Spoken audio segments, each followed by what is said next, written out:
Hello everyone, welcome back to Where Are We Now? The series made to satisfy your exploration/sleep aid/mealtime video needs. It's November now, which is nice because it's cold outside, but not so cold that it hurts your face yet.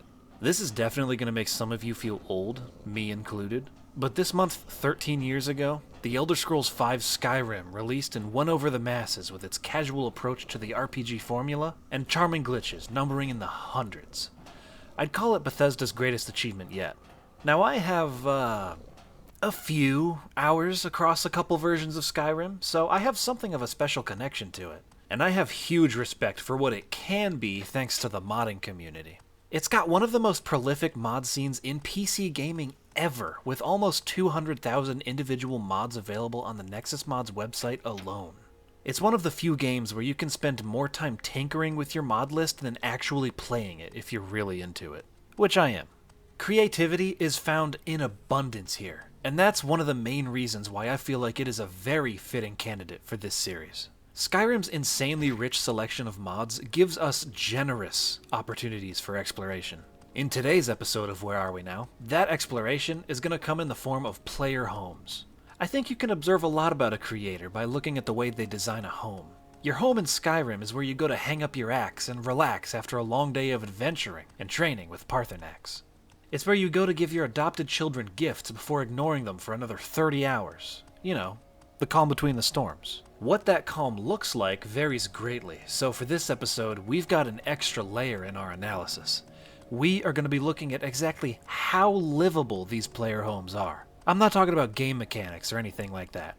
I'm talking about the actual factual necessities of life. Like, if you got isekai'd into Skyrim land and this was your home, how comfortably could you live in it?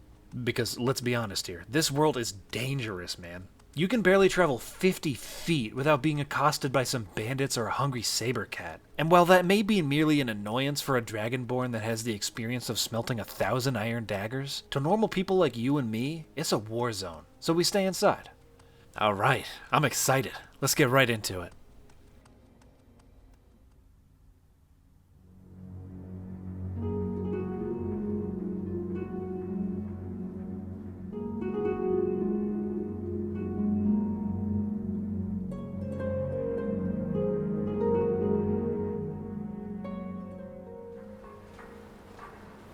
The first house we'll be homing in on takes us to Dawnstar, one of Skyrim's few port cities. To be frank, the port is the only reason Dawnstar is even on the map. It's not too bad a town, though, if you can look past the bitter cold, animal attacks, struggling economy, the vampire clan one holdover, strange nightmares, depressed population, and the distinct lack of sunlight. Not bad at all. This is Morskom Estate by Dark Fox 127 and Elianora. I actually have used this particular mod on a couple of old playthroughs of mine, but that was on the old version for Legendary Edition. Now it's available for Special Edition with a host of improvements and upgrades, so I'm excited to see what's changed. Well, first off, we can't even get inside without talking to the caretaker of the building first. Ugh, what has Skyrim come to? You can't even explore abandoned buildings anymore. So after we speak with the caretaker of the building, Cragor, we learn that the house is haunted. I can't say I'm surprised. I mean, look at it. A bit of snooping around later, we can find the former homeowner's journal and sift through a total of 27 entries. Christ.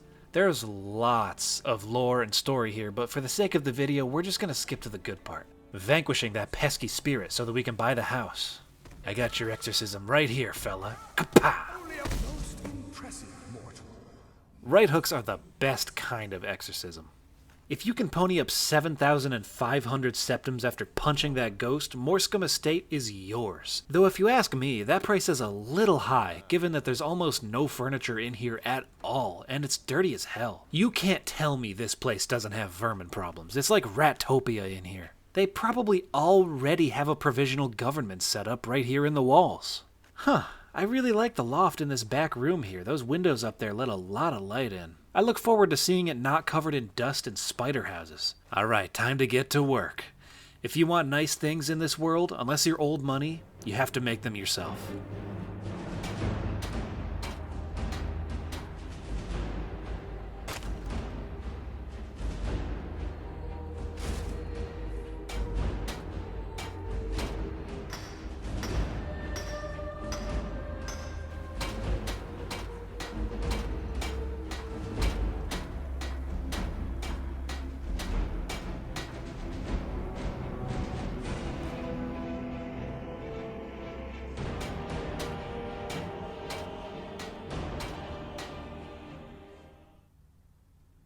After adding a heaping amount of elbow grease and resources, this place is pretty class. If you can get over the sentient mannequins, that is. And I was right about the loft. This area really shines with a new coat of paint.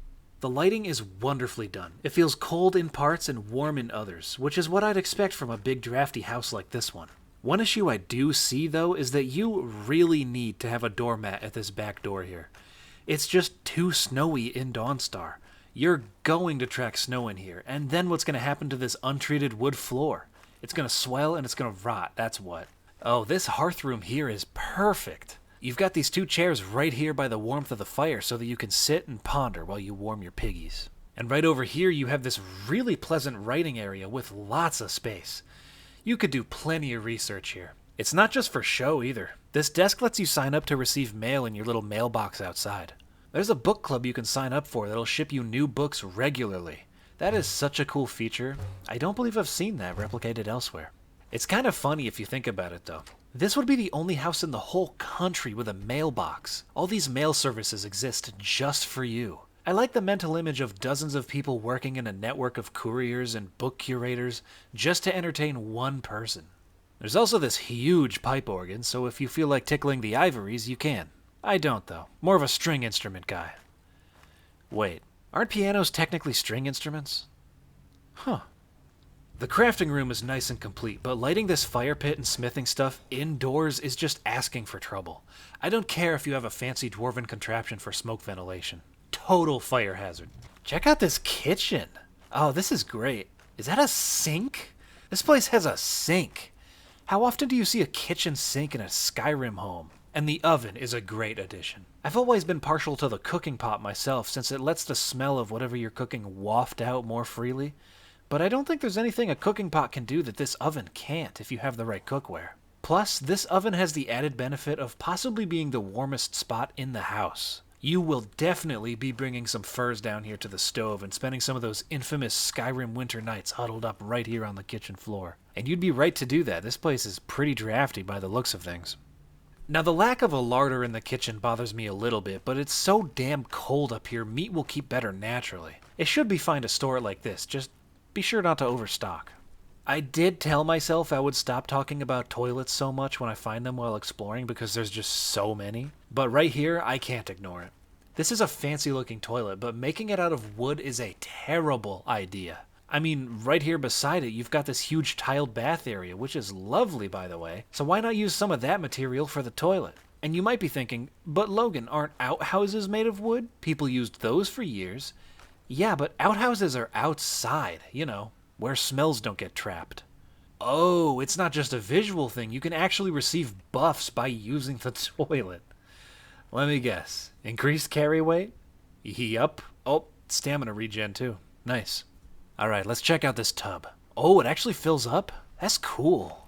You know what? I can actually see why this place was so expensive now, even if it didn't have any furniture inside of it. It has real running water. The accommodation here is unmatched. For all you magey types, this room upstairs serves as something of an arcane study. You have your potion mixing station, your enchantment stuff, and something unique, scroll crafting. Using your enchantment skill and a little bit of writing supplies, you can craft scrolls here. That might be handy to some, but I don't know. Me, historically, I've never really been all that into magic. I think it's cool, don't get me wrong, but most of the uses I get out of it are for utility. Like, oh, I'm out camping and I forgot to forage for kindling? Fireball. Or maybe the taxman comes to collect his charge for the Jarl? Also fireball. Oh, wow, you can even change the rug. Look at that. But yeah, for me, I would repurpose this room. Maybe put a billiards table in the middle and put up a flat screen so I can watch wood carving videos while I sink them. You know, guy things. Heading upstairs, we're greeted with a children's bedroom. So if you choose to raise a family here, you could. I really like the miniatures here of the troll and the wolves. So lifelike. How'd they do that? It's kind of scary. But don't worry. Your children will be perfectly safe, sleeping soundly right next to a trophy room, where you can display all your deadly weapons and cursed Daedric artifacts from your many adventures. The master bedroom just beyond that is nothing to sneer at. This is probably the biggest and best closet I've seen in a Skyrim mod. Plenty of room for all my copies of Nocturnal's robes. And another hearth? It's really nice, but it isn't lined up with the fireplace downstairs at all. Are there 2 chimneys? Oh shit, look at that! There is 2 chimneys! Wow, that's an astounding level of detail. Color me impressed. And check this out, there's even bedrolls tucked under the bed that you can take out in case you want to have a sleepover with some buddies. This place is fantastic. It has everything you need and more. It's suitable for all types of characters. Warriors, mages, rogues. There's also a basement which has 2 extra bedrooms for your companions and full freaking brewery tanks, Ysmir's beard. And I haven't even talked about the backyard. Actually, I don't think I will. I gotta leave you with something to discover on your own. Dark Fox and Elianora really thought of everything here. I would consider Morskom Estate perfectly livable. It's a highbrow property for the highbrow citizen. It has the space and the features of a mansion-style home without coming off as sprawling or overcrowded the way a lot of them do. The only con is that it's going to remain quite drafty in here year-round thanks to the high ceilings and the way it's built on top of a hill. Oh, and the fact that you'd have to live in Dawnstar, of all places. But what if you're not exactly into the put-together look, and you want your pad to be a little more lived in? What if you feel like embracing your inner mole and having a home underground? For all you tunnelers, this next one is for you.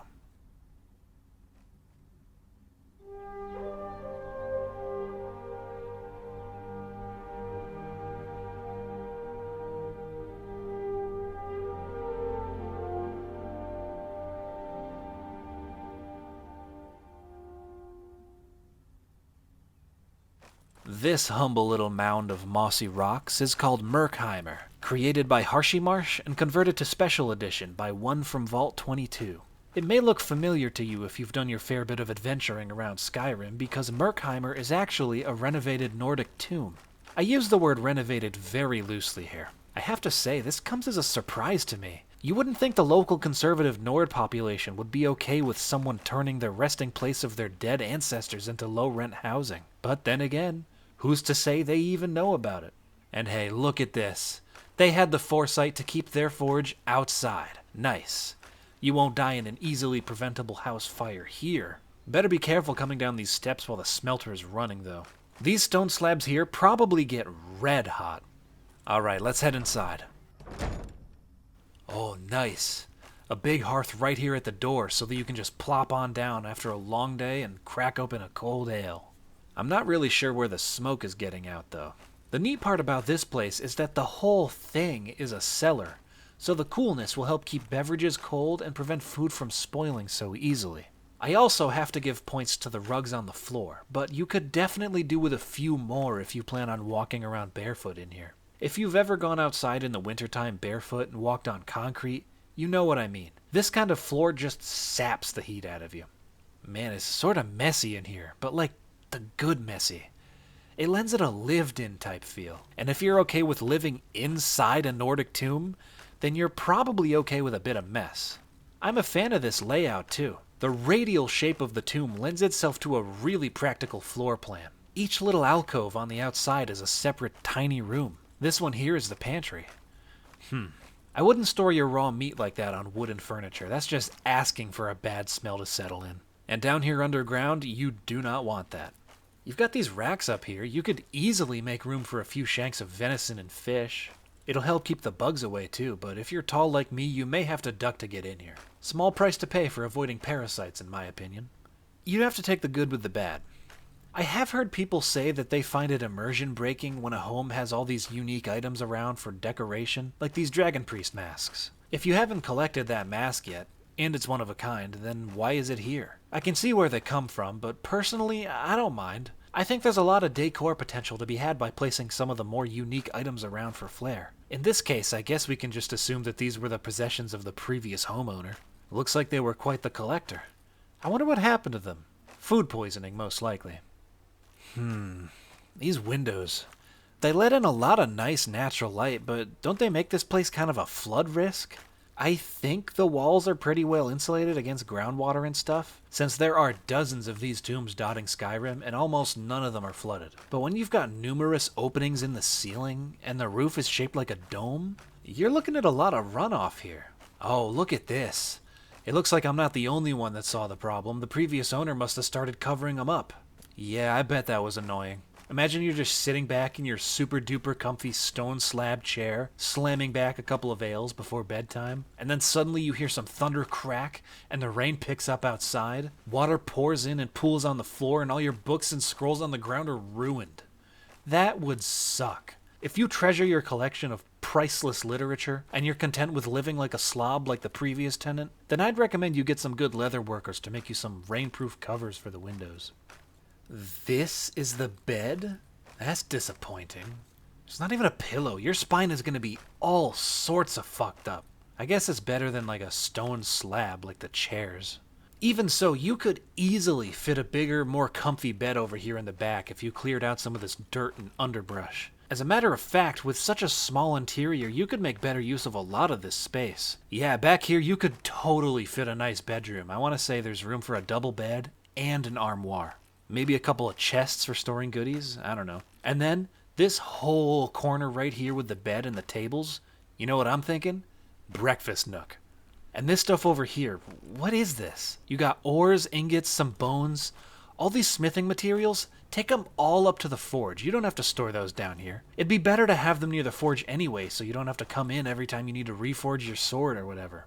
If you do that, you've got this entire place over here to work with. That's a whole other room. You could have a trophy room to display your armors and weapons, a guest bedroom for your traveling companions, or, better yet, a library, so that your shit isn't all over the floor when you get a leak. You could fit 2 or 3 big bookshelves here, and still have room for a writing desk or sitting space. Yeah, do that. As it stands, both ends of this place are just places to display your piles of dirt. It's just not productive. Unless you're the dirt man. Oh, what is this? It looks like the previous owner of the property left some stuff in this here chest. Ah, certainly if they wanted to keep it, they would have locked this, right? Besides, I could do with some new duds. There we go. Stylish. Alright, we've seen the home, but with a place like this far from any major towns, you gotta be careful of your surroundings. Well, just to the north you have the humble Half Moon Mill. I'm sure they'd make lovely neighbors. Their property overlooks the scenic Lake Elianora, which is teeming with salmon and Abetian longfin year-round. Not to mention the forests of Falkreath Hold are famously good for hunting. So if you're quick with a bow and light on your feet, food is more or less taken care of. Water should be good too. If you don't want to go up to the lake, there's also a stream not too far from it where you can fill your skins and wash up, as long as you can brave the tyranny of the local mud crabs. I do worry about the proximity to the main road though. It's only about 30 feet away from your doorstep. Any intrepid adventurer or thieving bandit looking for a hiding spot is going to find this place very easily. And they wouldn't even be wrong to assume this place is abandoned, like almost all other Nordic tombs. I recommend some heads on pikes to prevent that. I guess a simple sign would work too, but the message is stronger with the heads thing. Considering all that, Myrkheimr isn't so bad. I'm pleasantly surprised. Sure, it's messy, and sure it lacks the accommodations of a place like Morskom Estate, but it's got character. I guess whether I'd recommend living here depends on what kind of person you are. If you're a druid or a classic double toil and trouble witch, I'd have to recommend it. It's got everything you need. It's full of plants and bugs and stuff, so there'd be no shortage of cauldron ingredients. If you're just a regular Joe looking for a place to settle down, maybe raise a family, definitely no. Don't live here. It's far from any town. You're bound to attract trouble from the road at some point. And if you're not skilled at bushcraft, you'll have to work extra to keep your pantry stocked. I will say though, the whole Nordic tomb look will definitely keep those pesky HOA reps away. Sure, they're real gung-ho about lawn ornaments and ideal grass length and shit, but if they think there could be Draugr around, or anything else that could require them to take their heads out of their asses, they just run for the hills. Well, now that we've gone underground to check out a potential home, how about we do just the opposite, and head upwards towards the sky?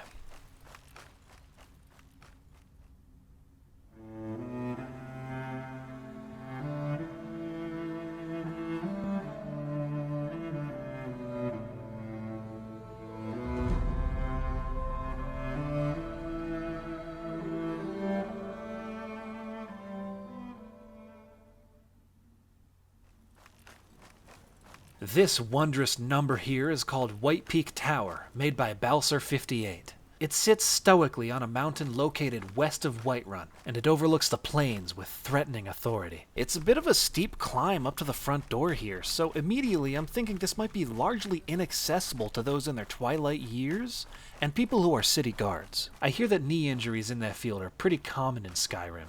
Although, I guess if you're old and well off enough to afford a tower like this, you can probably pay a servant or two to do everything and never have to leave your house. Oh shit! A couple of dead vampires! What'd they do, try sunbathing? No, vampires aren't stupid. Mostly. They must have fought someone. Oh, yep. Right over here, a member of the Dawn Guard. Could this be the homeowner? I mean, the architecture is definitely Dawn Guard style, so yeah, I think it's plausible. So this is the home of a vampire hunter. Honestly, he messed up living up in a tower this conspicuous and not having at least a couple of guards on his payroll. A place like this in the middle of Whiterun fields is bound to draw some attention. You can see it from miles away. Hell, I wouldn't be surprised if Jarl Balgruuf himself has tried to buy this place before. It's just such a good vantage point. Damn it, it's locked. You couldn't even unlock your house before you died? Some people are so inconsiderate these days. Key's gotta be around here somewhere. What's this? Oh, score. Okay, let's head in. Wait. Is that a goddamn chemtrail? Whatever, I cannot be thinking about that right now. Ah, this is really nice. Very spacious entryway here. There's no doormat, once again, but with the raised floor here, I think we're in the clear. Snowy and muddy boots can stay down here on the cobblestone. This is definitely a shoes-off type household. Good thing I'm not wearing any. Look at this absolute feast. Roasted venison, baked potatoes, pheasant, cheese, wine. I think it's safe to say that our late homeowner out there was expecting guests. I bet those vampires came here to crash the dinner party in hopes of assassinating some valuable members of the Dawn Guard. But the silly fanged felons arrived a few hours too early. They would have to have a mole so that they could be invited in the first place, though, right? Wait, do Skyrim vampires even follow that rule? I don't think they do. I don't think Skyrim vampires have to be invited to enter your home. It's always such a hassle to work out which vampire rules apply when and where. Some of them burn in sunlight, some of them just sparkle. Some of them are allergic to garlic, and others can eat it just fine. Vampires are just so inconsistent throughout media because everyone wants their own rules. Why can't we just have a standardized formula? Then we'd always be on the same page. All this wishy-washy writing on vampire lore is harmful to children too. You know why? If all the movies say different things, then how are kids supposed to know how to deal with one in real life? It happens to all of us at some point. Think of the kids once in a while, Stephanie Meyer. Okay, the banner above the mantle looks nice, and I don't think it's a fire code violation. The stone of the fireplace should really go further out, though. This wooden floor looks pretty untreated. If you get some good sparks landing around here, it's gonna burn. Jeez, the amount of fire hazards in this video so far. What are we at, 2 or 3? Someone should start a damn Skyrim firefighting guild. I bet they could get a lot of public funding because, let's face it, even pyromancers probably don't want their homes burning down. Also, not to backseat chef or anything, but this stew is not going to cook evenly like this. This tower seems like a very sturdy construction so far, I have to say.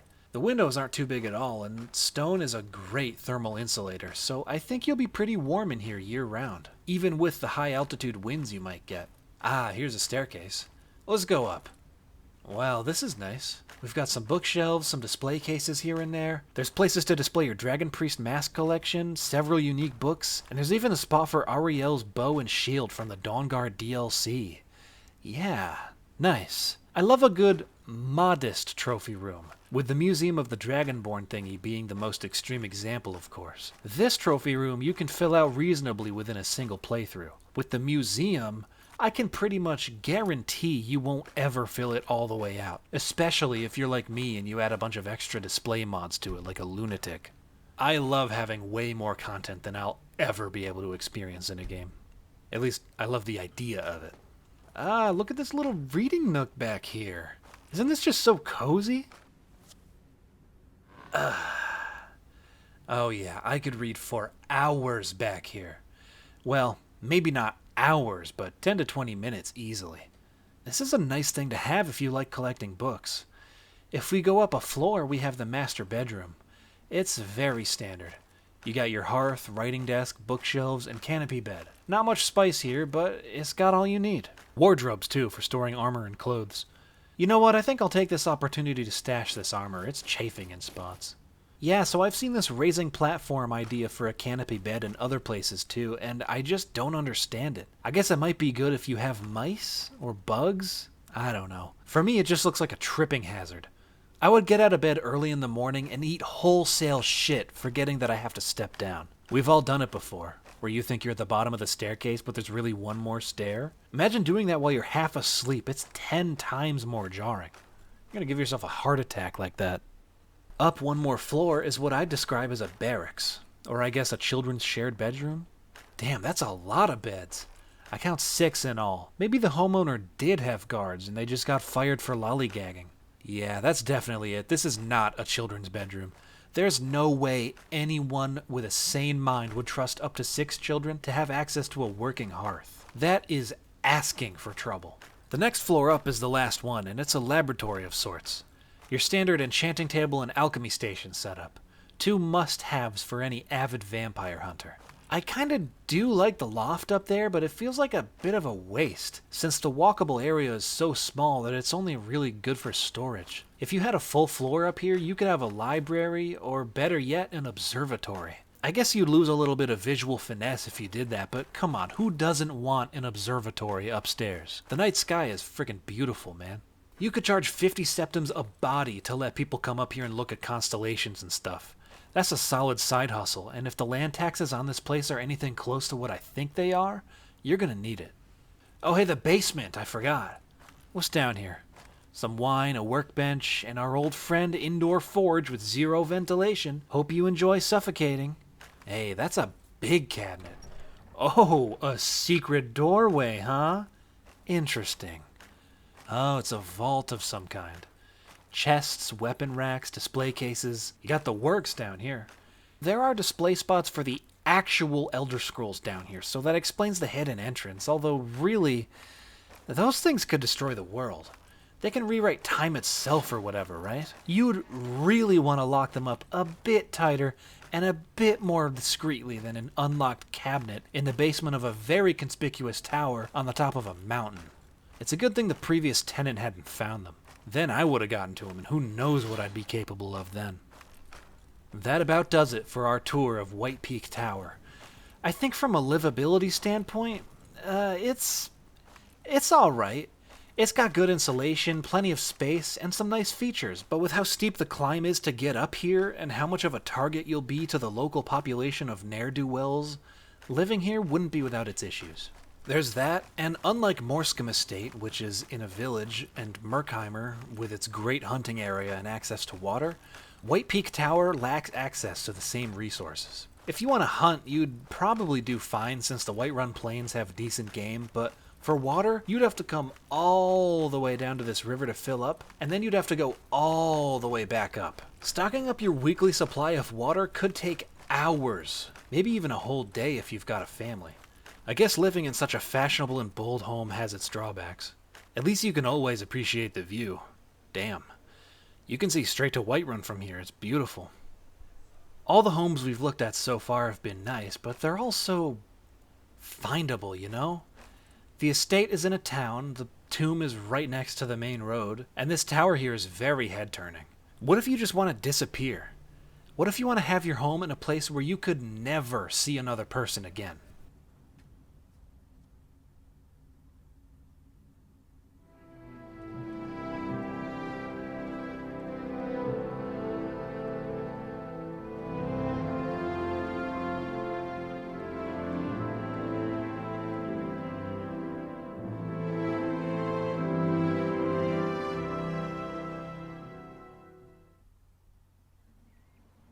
This next home takes us right up to the border between the Rift and Eastmarch, up near Iverstead. This is Hermit's Stump, by Haem Productions.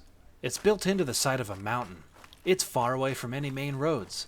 If you want to get to it, you have to trek through a good stretch of wilderness before you even find it. If you want to get away from society for a while, or forever, This is the place. Ooh, witchy. Wow, look at this. It's gorgeous. I see there's a population of wild elk in this cave, so that's food figured out. Or companionship if you happen to be vegetarian. And if that's the case, it looks like there are plenty of mushrooms to go around too. What's that up there? Is that a huge scrying orb of some kind? Holy shit, look at the size of it! Actually, the frame around it makes me think portal, but what could possibly require a portal this huge? That's worrisome. But let's take a look at this little number. Butter churn, tanning rack, grindstone, anvil. It's got everything you need to make a sword out of butter.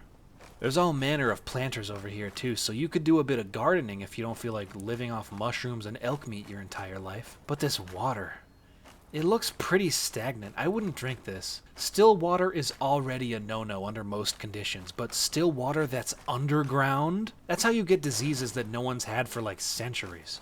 No, instead get your water from the waterfall over here by the statue of Debella. How'd this thing get down here anyway? It doesn't matter. It looks gorgeous.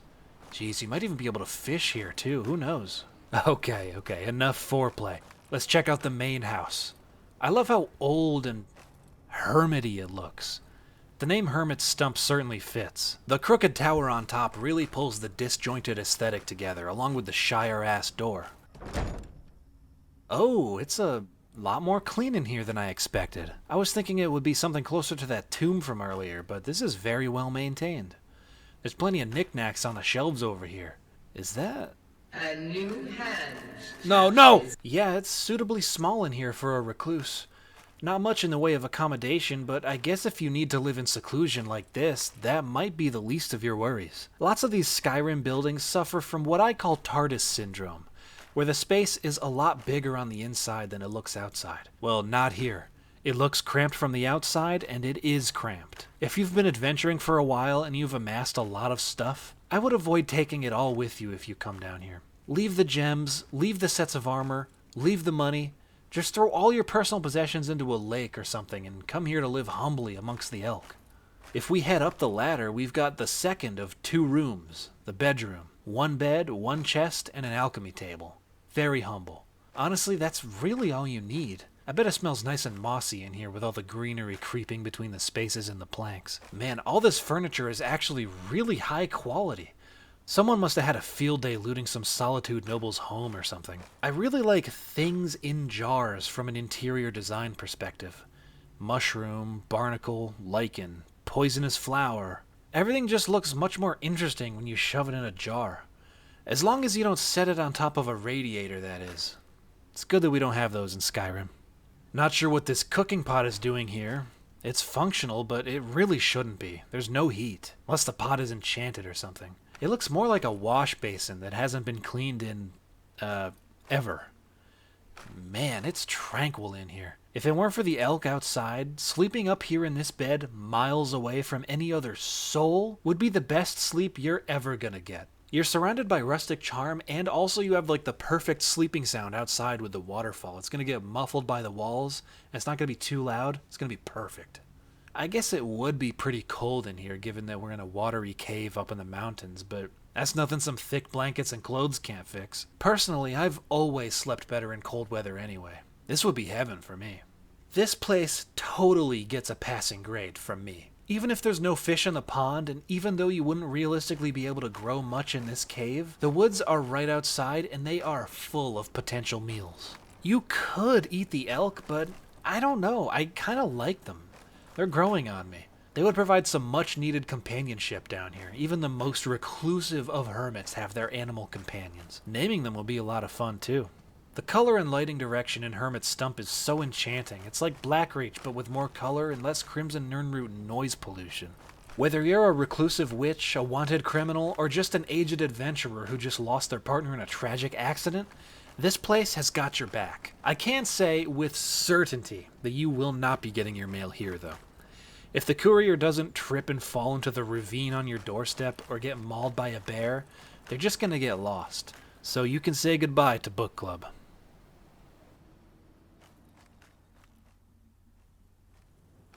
And with that, I think that's all we have time for in this episode.